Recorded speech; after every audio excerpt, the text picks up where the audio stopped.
Easy ज्ञान के सभी प्रिय दर्शकों का हमारी आज की इस वीडियो में हार्दिक स्वागत है। आज की इस वीडियो में हम आपके लिए लेकर आए हैं 9वीं कक्षा से द्वितीय पाठ स्वर्ण काकः। आज हम इस पाठ का सरलार्थ करेंगे तथा साथ ही इसका अभ्यास कार्य करेंगे। तो बने रहिए हमारे चैनल के साथ और देखते रहिए ई गुरुकुल ज्ञान।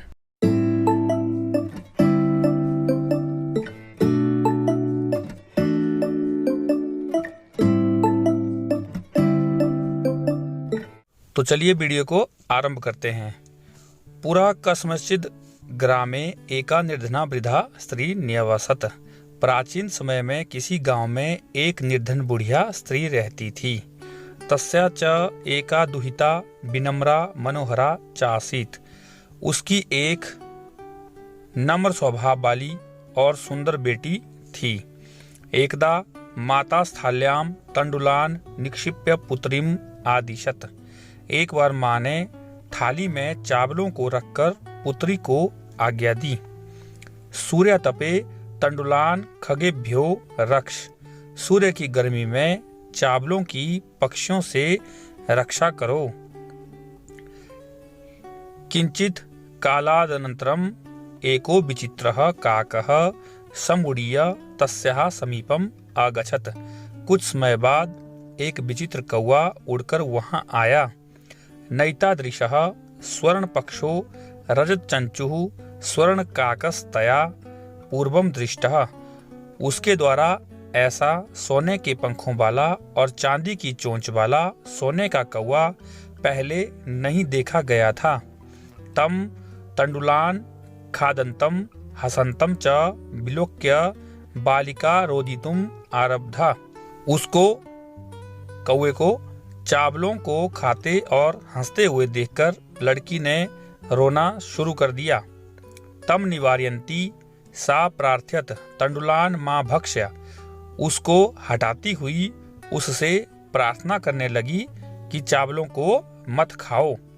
मदीया माता अतीव निर्धना वर्तते। मेरी माँ बहुत गरीब है। स्वर्ण पक्षः काकः प्रवोच माँ शुचः। सोने के पंख वाले कौवे ने कहा, शोक मत करो। सूर्योदयात् प्राग ग्रामाद् बहि पीपल वृक्ष मनु त्वया आगंतव्यम। सूर्योदय से पहले गांव के बाहर पीपल के वृक्ष के पीछे तुम आना। अहम तुभ्यम तंडुल मूल्यम दास्यामि। मैं तुम्हें चावलों का मूल्य दे दूंगा। प्रहर्षिता बालिका निद्रामपि न लेभे। प्रसन्नता से भरी हुई लड़की को नींद भी नहीं आई, अर्थात वह नींद भी नहीं ले पाई। सूर्योदयात पूर्वमेव सा तत्रोपसिता। सूर्योदय से पहले ही वह लड़की वहां पहुंच गई। वृक्षस्य उपरि विलोक्य सा च आश्चर्यचकिता संजाता। वृक्ष के ऊपर देखकर वह आश्चर्यचकित हो गई। यत तत्र स्वर्णमयः प्रसादो वर्तते। वहां सोने का महल था। यदा काकः शयित्वा प्रबुद्धस्तदा तेन स्वर्णगवाक्षात् कथितम्। जब कौवा सोकर उठा तब उसने सोने की खिड़की से झांककर कहा, हाँ हो बाले त्वमागता तिष्ठ अहम त्वत्कृते सोपानम अवतारयामि तत्कथय स्वर्णमयम रजतमयम ताम्रमयम वा। बालिका तुम आ गई, ठहरो, मैं तुम्हारे लिए सीढ़ी को उतारता हूँ। तुम कहो तो सोने की, चांदी की अथवा तांबे की सीढ़ी, किसकी सीढ़ी उतारूं?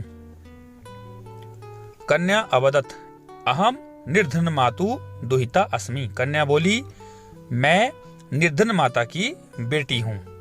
ताम्र सोपानेनैव आगमिष्यामि। तांबे की सीढ़ी से ही आऊंगी। परम स्वर्ण सोपानेन सा स्वर्ण भवनम आरोहत।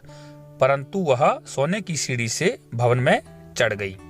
चीरकालम भवने चित्र विचित्र वस्तुनि सजितानि दृष्ट्वा सा विस्मयम गता। बहुत देर तक भवन में चित्र विचित्र अर्थात अनोखी वस्तुओं को सजी हुई देखकर वह हैरान रह गई। श्रांताम ताम विलोक्य काकः अवदत।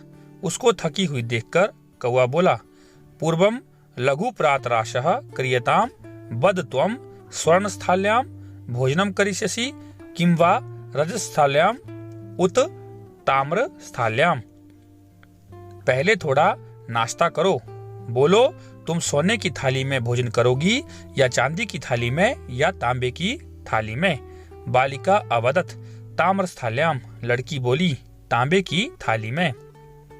एव अहम निर्धना भोजनम करिष्यामि, तांबे की थाली में ही मैं गरीब भोजन करूंगी या खाऊंगी। तथा सा आश्चर्यचकिता संजाता, तब वह कन्या और आश्चर्यचकित हो गई। यदा स्वर्ण काकेन स्वर्ण स्थाल्याम भोजनम परिवेशितम, जब सोने के कौवे ने सोने की थाली में उसे भोजन परोसा। न एतादृशम स्वादु भोजनम अद्यावधि बालिका खादितवती, ऐसा स्वादिष्ट भोजन आज तक उस लड़की ने नहीं खाया था। काको अवदत बालिके अहम इच्छामि यत त्वम सर्वदा अत्रैव तिष्ठ परम, तब माता तू एकाकिनी वर्तते। कौवा बोला, हे बालिका, हे लड़की, मैं चाहता हूँ कि तुम हमेशा यहीं रहो, परंतु तुम्हारी माँ अकेली है।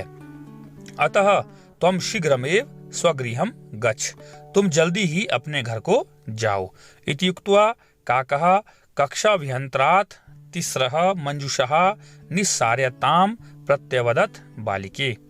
ऐसा कहकर कौवे ने कमरे के अंदर से 3 बक्से निकालकर उसको कहा कि हे कन्या, यथेच्छम गृहाण मंजुषा मेकाम, अपनी इच्छा से एक संदूक ले लो, एक पेटिका को ले लो। लघुतमाम मंजुषाम प्रगृह्य बालिकया कथितम इयत एव मदीय तंडुलानाम मूल्यम, सबसे छोटी संदूक को लेकर लड़की ने कहा, यही मेरे चावलों की कीमत है। गृहम आगत्य तया मंजुषा समुद्घाटिता तस्याम महारहाणि हीरकाणि विलोक्य सा प्रहर्षिता तद्दिनात् धनिका च संजाता। घर आकर उसने संदूक को खोला, उसमें बहुत कीमती अर्थात मूल्यवान हीरों को देखकर वह बहुत खुश हुई और उसी दिन से वह धनी हो गई। तस्मिन्नेव ग्रामे एका अपरा लुब्धा वृद्धा न्यवसत, उसी गांव में एक दूसरी लालची बुढ़िया स्त्री रहती थी। तस्या अपि एका पुत्री आसीत, उसकी भी एक बेटी थी। ईर्ष्यया सा तस्य स्वर्णकाकस्य रहस्यम ज्ञातवती, ईर्ष्या से उसने उस सोने के कौवे का रहस्य जान लिया। सूर्यतपे तंडुलान निक्षिप्य तयापि स्वसुता रक्षार्थम नियुक्ता, सूर्य की धूप में चावलों को रखकर उसने भी अपनी बेटी को उसकी रक्षा के लिए बिठा दिया अर्थात नियुक्त कर दिया। तथैव स्वर्णपक्षः काकः तंडुलान भक्ष्यन् तामपि तत्रैव आकारयत्, वैसे ही सोने के पंख वाले कौवे ने चावलों को खाते हुए उसको अर्थात उस लड़की को भी वहीं बुलाया। प्रातस्तत्र गत्वा सा काकम निर्भर्त्स्यन्ति प्रवोचत, सुबह वहां जाकर वह कौवे को बुरा भला कहते हुए बोली अर्थात उसकी भर्त्सना करते हुए बोली। भो नीच काक अहम आगता मह्यम तंडुल मूल्यम प्रयच्छ, हे नीच कौवे, मैं आ गई हूँ, मुझे चावलों का मूल्य दो। काको अब्रवीत अहम तत्कृते सोपानम अवतारयामी, कौवा बोला, मैं तुम्हारे लिए सीढ़ी उतारता हूँ। तत्कथया स्वर्णमयम रजतमयम ताम्रमयम वा, तो कहो सोने से बनी हुई या चांदी से बनी हुई अथवा तांबे से बनी हुई सीढ़ी उतारूं। गर्भितया बालिकया प्रोक्तम स्वर्णमयेन सोपानेन अहम आगच्छामि, घमंडी लड़की बोली, सोने से बनी हुई सीढ़ी से मैं आती हूँ। परम स्वर्ण काकस तत्कृते ताम्रमयम सोपानमेव प्रायच्छत, परंतु सोने के कौवे ने उसे तांबे से बनी हुई सीढ़ी ही दी। स्वर्ण काक स्ताम भोजनमपि ताम्र भाजने एव अकार्यत, सोने के कौवे ने उसे भोजन भी तांबे के बर्तन में कराया। प्रतिनिवृत्ति काले स्वर्ण काकेन कक्षाभ्यंतरात् तिस्रः मंजुषा तत्पुरः समुत्क्षिप्ता, वापस होते समय सोने के कौवे ने कमरे के अंदर से 3 पेटियां अर्थात संदूक उसके सामने रख दी। लोभाविष्टा सा बृहतमाम मंजुषाम गृहतवती। लालची लड़की ने सबसे बड़ी पेटी ले ली। गृहमागत्य सा तर्षिता यावत मंजुषाम उद्घाटयति। घर आकर व्याकुल होकर वह जब संदूक खोलती है तावत तस्याम भीषणः कृष्ण सर्पो विलोकितः। तो उसमें अचानक काला सांप देखा। लुब्धया बालिकया लोभस्य फलम प्राप्तम। लालची लड़की ने लालच का फल पा लिया। तदंतरम सा लोभम पर्यत्यजत। उसके बाद उसने लालच छोड़ दी। अब हम इस पाठ के प्रश्न उत्तर करेंगे। तो पहला हमारा प्रश्न है एक पदेन उत्तरम लिखत। पहला प्रश्न है क माता काम आदिशत। तो इसका उत्तर होगा, आपको सामने दिखाई दे रहा है इसका उत्तर नीचे। इसका उत्तर होगा पुत्रिम। ख है स्वर्ण काकः कान अखादत। तो इसका उत्तर होगा तंडुलान। प्रासादः कीदृशः वर्तते। इसका उत्तर होगा स्वर्णमयः। गृहम आगत्य तया का समुद्घाटिता। इसका उत्तर होगा मंजुषा।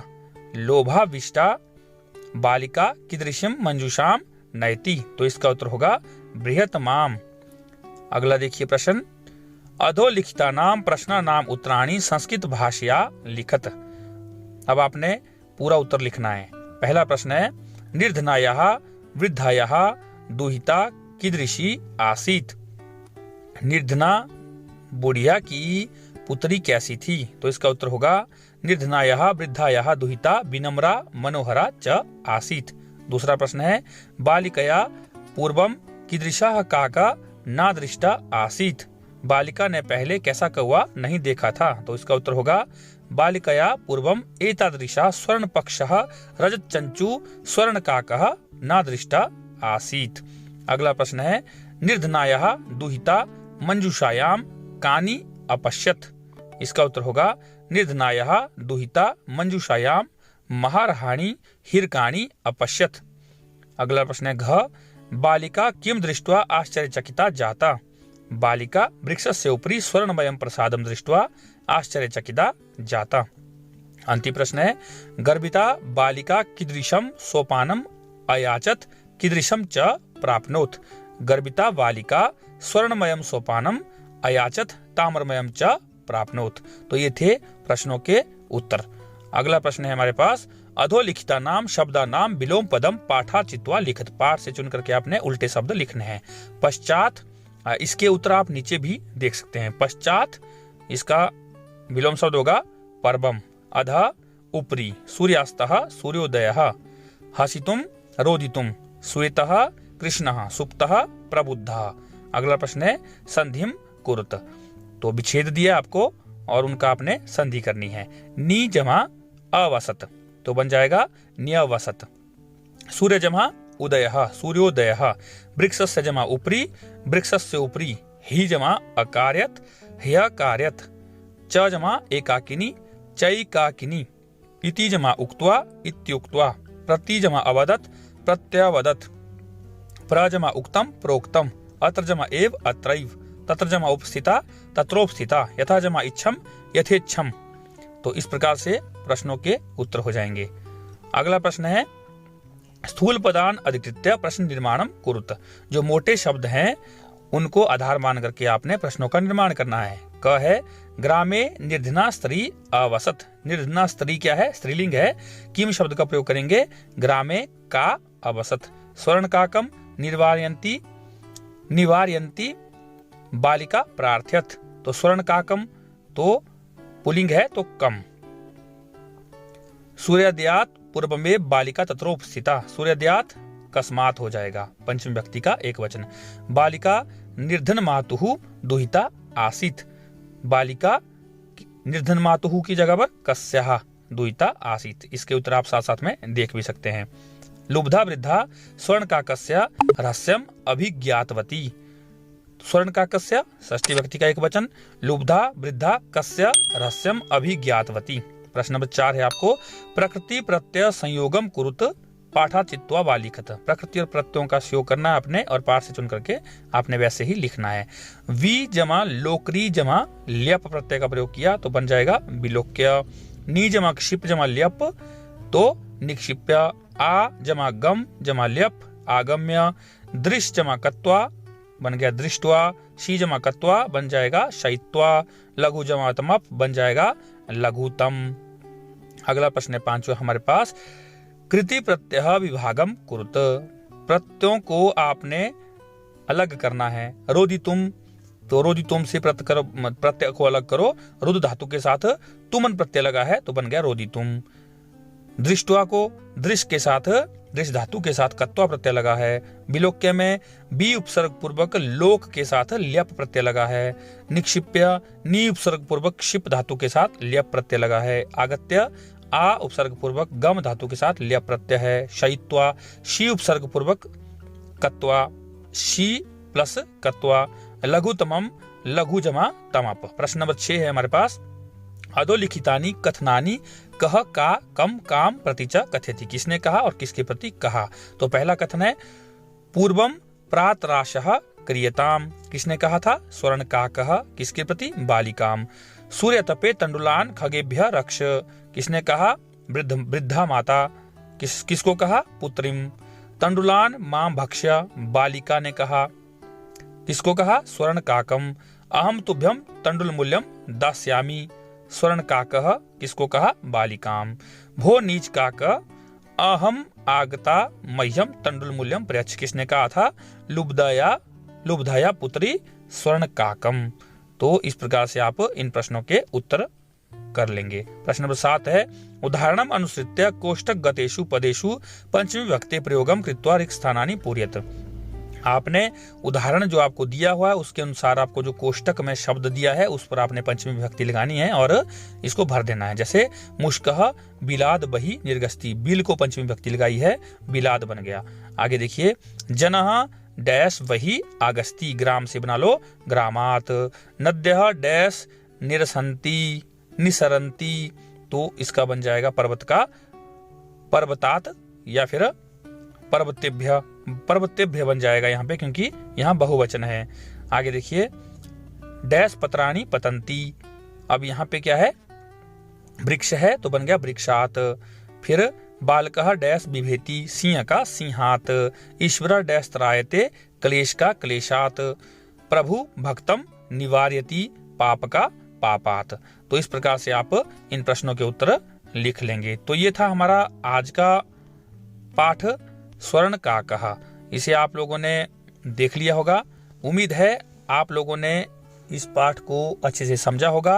यदि आपको कोई समस्या हो तो प्रश्नों के उत्तर भी साथ में दिए गए हैं और साथ में आपको हिंदी में व्याख्या भी साथ में दी गई है। इसकी सहायता से भी आप इस पाठ को समझ सकते हैं। यदि फिर भी कोई समस्या हो तो आप हमें मैसेज करके भी पूछ सकते हैं। इसी के साथ वीडियो में अंत तक बने रहने के लिए आप सबका हार्दिक धन्यवाद। मिलते हैं इसी प्रकार की किसी दूसरी ज्ञानवर्धक एवं रोचक वीडियो में। तब तक के लिए नमस्कार। आपका दिन शुभ हो, मंगल हो।